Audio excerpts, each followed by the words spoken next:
الأمثال نضربها للناس لعلهم يتفكرون هو الله الذي لا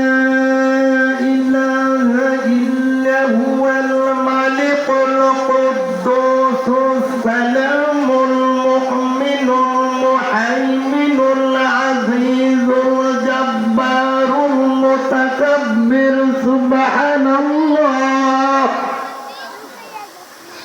سبحان الله